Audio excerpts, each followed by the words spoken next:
Marco, meu sócio na 5P2R. Boa tarde, Anderson, Fátima, tudo bem? Boa tarde, tudo ótimo. Presença. Obrigada. Você aqui. Bom, a gente está aí nesse projeto aqui do Agropapo de Marketing. Eu sou Marco, sócio do Anderson na 5P2R e trabalhamos há muito tempo aí nessa cadeia do agro, nessa cadeia de grande potencial, de grande resultado aí para a economia brasileira. E a gente tem prazer em estar aqui e ouvir um pouco aí da Fátima, da experiência dela, né? Como é que o RH agrega aí para o agronegócio. Então, a nossa conversa hoje vai ser nisso. Então, obrigado mais uma vez. E esse desafio, Fátima, como é que tem evoluído? Porque isso é muito claro mesmo, né? Eu acho que é uma coisa assim flagrante, né? Em qualquer empresa, acho que nas grandes empresas. E você tem ali um discurso, e essa era até uma coisa que eu queria te perguntar, que existe um discurso da grande maioria das empresas, né? Que a empresa contempla isso, que tem foco no desenvolvimento de pessoas, né? Na gestão das pessoas, na gestão da diferença, da diversidade, que está tão em voga hoje, né? Só que na prática a gente sabe, como você falou agora, que isso é um desafio. Isso não é mais discurso do que prática. Então, isso com o tempo. O que tem de diferente aí nos últimos tempos agora, pelo ponto de vista do RH mesmo, da gestão de RH, que pode estar trazendo as empresas a serem mais práticas, a concretizarem mais esse discurso? Você olha assim e fala, agora isso vai mudar ou está mudando porque tem um ingrediente diferente aqui. O que você destaca? Na verdade, Marco, o RH ele não traz assim uma inovação tão radical que eu possa te citar, aconteceu tal coisa e todo mundo vai mudar a partir disso. Não, aconteceu uma pandemia e todo mundo tem que mudar a partir disso. E o RH é responsável por auxiliar nessa mudança. Agora, essa mudança de atitude que faz com que as pessoas cheguem no ponto, no final da linha, né, com todo esse discurso realmente colocado em prática, é a dor. Se não vai pelo amor, vai pela dor. Quando você tem uma política linda, maravilhosa, escrita e pendurada na parede, não em prática, em algum momento você vai ter uma dor danada, porque você não vai conseguir. A aquisição de profissionais vai ser difícil, a retenção pior ainda, porque o que você fala é da boca para fora, né? Então não é uma cultura assimilada. Por sinal, cultura é um problema sério, porque o que mais impacta na cultura é a própria cultura. Você tem, às vezes, uma cultura de empresa familiar e, às vezes, até multinacional, que ela é aquele quadradinho, porque ou veio de fora, se for multinacional, sim, ou nacional, está acostumada daquela forma. Só que precisa mudar, como está acontecendo, precisa ter uma alteração, mas a própria cultura impede essa transformação. Então, só quando a dor for muito grande é que as coisas começam a acontecer. E, Fátima, o que essa pandemia, esse período aqui, que mudanças isso trouxe? Grandes mudanças definitivas, né? Não essas transitórias, né? Mas o que você vê que mudou definitivamente aí no universo, no trabalho da gestão de RH e do teu ponto de vista? Uma questão forte foi o relacionamento com o cliente. Outra foi a gestão de equipes, né? Como é que você consegue o mesmo resultado não o teu funcionário está do teu lado. E aí não estamos falando só de comercial, mas grandes organizações, a administração está toda em casa, no home office. E eu tenho um cliente que fez uma mudança de sistema, de plataforma, com os funcionários em casa, deu certo. Então, assim, muitos paradigmas foram quebrados, mas eu participei de uma live com distribuidores do agro, grandes distribuidores, e um deles, o diretor de uma dessas empresas, falou assim para mim, uma coisa que me surpreendeu foi que o cliente virou para mim e falou assim, gente, precisou uma pandemia para eu perceber quanto tempo eu perdia com esses meninos me atormentando todo dia lá. Eu podia ter atendido eles pelo vídeo, não ficava todo dia com aquele vai e vem, vai e vem. Então, assim, um produtor falou isso, quantos outros não teriam dito a mesma coisa? E a venda dele não caiu nem um centavo. Mudou a forma daquele profissional fazer a venda dele. Então, a tecnologia ela veio para ficar. Ela não tem mais retorno. Se você vai trabalhar online ou se você vai trabalhar presencial, vai depender da sensibilidade que você tenha com o seu cliente. Se você entender que é melhor para o seu cliente te atender por um vídeo, converse com ele pelo vídeo. Não deixe de conversar. Mas ele vai se sentir amparado do mesmo jeito. Agora, se ele falar, vem aqui porque eu estou com um problema, eu quero que você veja, você vai lá, né? Porque é uma venda técnica. No meu caso, ele não precisa falar, vem aqui que eu vou te passar uma vaga. Ele pode me passar todas as características pelo vídeo que eu entendo do mesmo jeito, né? E eu posso atender São Paulo, como eu posso atender o Pará, do mesmo jeito, não faz a menor diferença. Então, assim, a pandemia trouxe aquela visão interna mesmo de quem era extremamente controlador, não tenho mais controle. Minha equipe está aí no mundo e eu tenho que dar resultado assim. Os que não estão conseguindo ver isso estão sofrendo, mas você não tem noção do quanto.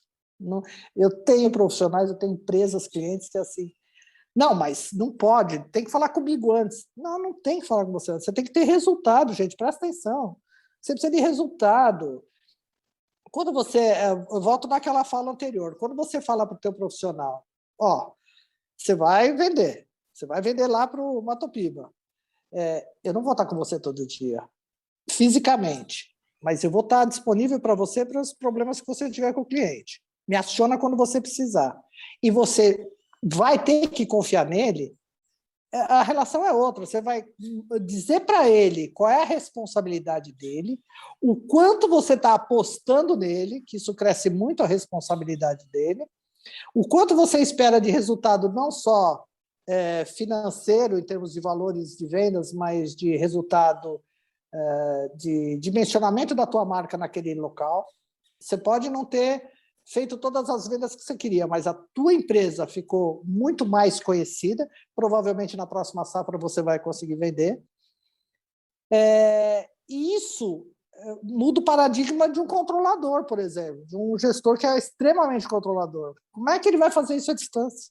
Você tem que viajar toda hora lá para a região e ver se o rapaz está fazendo as vendas que têm que ser feitas. Acho que existe hoje já há algum tempo essa coisa da experiência do cliente, né, como cliente consumidor, mas a gente tem que olhar para a experiência do colaborador interno, né? Exatamente. E foco de conseguir juntar essas coisas, eu acho que é o segredo do sucesso, né? Então a gente com certeza tem muito para aprender e para interagir. E assim, a pandemia nos trouxe uma situação extremamente diferente de tudo que acho que o ser humano já tinha vivido, né, em termos pessoais e profissionais. E se nós tivermos uma pandemia, o que nos diz que nós não podemos ter outra, ou não podemos ter outro tipo de problema que nos afete de forma a nos isolar novamente? O que significa que, acho que a partir da Covid, o RH e o marketing, principalmente, começam a repensar os seus processos de como atingir mediante as situações de guerra, porque nós vivemos uma situação de guerra. Então, como é que nós vamos fazer chegar tudo que tem que chegar no meu cliente de forma adequada, muito bem valorizada com a minha marca, se eu estiver numa situação de guerra? Tem que entregar, tem que atender, e aí depende do RH, aí depende do ser humano. RH não é um departamento, são as pessoas que compõem. Se tirar as pessoas, a empresa fica vazia, né? Não tem por onde. Então, falar de RH para mim é sempre um prazer, estou à disposição de vocês para o que necessitarem e à disposição de atender quem vocês precisarem na área de RH. E Fátima, como que a lógica pode ajudar aí as empresas de agronegócio? A gente veio aí de empresas de insumos, mas você já falou, né? Tem as empresas de distribuição, tem as empresas de logística, tem as empresas de grãos mesmo, né? Como que a lógica pode atender? Que tipo de serviços aí a lógica auxilia empresas do agronegócio? Além da área de recrutamento e seleção, né, que se tornou uma especialidade também dentro do segmento agro, nós temos uma equipe muito bem estruturada para, conforme eu falei, para revisão ou implantação dos subsistemas de RH. Ou você tem uma empresa completa, você tem um RH, você tem os subsistemas prontos, mas você está com problema de rotatividade na equipe comercial. Então, a gente faz uma avaliação do que está acontecendo, se o problema é comportamental, se o problema é gestão, se o problema é salário, enfim, e faz um processo de desenvolvimento daquela equipe dentro da característica que o cliente quer. Então, não é um programa só de treinamento, é um programa de desenvolvimento profissional. É um PDG ou um PDI, porque às vezes é uma equipe toda ou só um profissional. Tá? E às vezes, quando é um profissional, é o gestor. Então, ele precisa de um PDI. Ele precisa de um programa de desenvolvimento para não ensiná-lo, mas reorientá-lo na gestão da sua equipe. Né?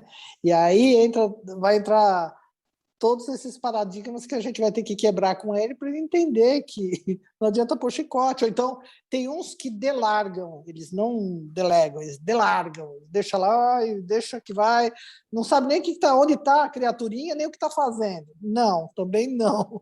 Nem lá, nem cá, muito pelo contrário. Né? Então, você tem que ter o bom senso, né? Bom senso cabe em qualquer lugar. Então, a lógica pode auxiliar em processos seletivos de qualquer natureza. Eu tenho uma equipe para profissionais mais operacionais, digamos assim, equipes de venda, ATCs, analistas, enfim, e eu e mais uma profissional fazemos toda a parte de executivos, né? Legal.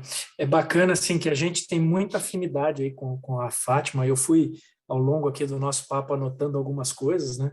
Então, assim, o peso do gestor, né? Então, assim, o gestor de nível médio, que gerencia aí os times, ele tem um peso muito grande na organização, porque ele transforma a mensagem central no dia a dia, nas ações. O peso de você ter um planejamento mais de médio e longo prazo. Então, as novas gerações, os profissionais novos, eles buscam algo mais, além do desempenho no dia a dia, do salário, eles buscam fazerem parte de algo maior, que possa ser sustentável, que possa levar ganhos para a sociedade, que possa trazer ganhos para a sua qualidade de vida também. O alinhamento da comunicação, então a empresa cresce, começa a ter muito conflito entre departamentos, entre áreas. O nosso papel como consultores, né, Fátima, de muitas vezes não falar o que o cliente quer ouvir, né, mas falar aquilo que precisa ser dito. Então, a nossa perspectiva externa nos permite muitas vezes falar aquilo que é um paradigma, às vezes, de décadas que aquele gestor, aquele executivo tem, e a gente entra no jogo para justamente trazer coisas de uma visão externa. E, às vezes, são coisas incômodas, né? São mudanças que não são fáceis de serem feitas nas organizações, mas que a gente tem que ser transparente, tem que ser claro nessa comunicação e levar isso para o time, e toda essa mudança que a pandemia trouxe. Né? Então, a gente foi acelerado, todo mundo teve que se digitalizar, aprender ferramentas, a mudar o seu estilo de gestão, acompanhar a equipe numa outra dinâmica. Então, acho que a Fátima, eu, o Marco, a gente tem vários pontos em comum, a coisa de customizar, ouvir o cliente, cada cliente vai ter uma necessidade, cada cliente vai ter um pacote que ele precisa fazer, e o nosso trabalho tem essa flexibilidade aí, que a gente consegue adaptar o atendimento à necessidade do cliente. Muito bom. Agradeço bastante, Fátima, Marco, e a gente está aqui querendo dividir conteúdo, dividir informação, um pouco da nossa experiência aí de gerenciar equipes, de fazer contratação, de trazer pessoas que estão especializadas aí na área de recursos humanos. Então, fique aqui com a gente está produzindo mais vídeos, dividindo conhecimento nos vídeos da 5P2R, Marketing de Precisão.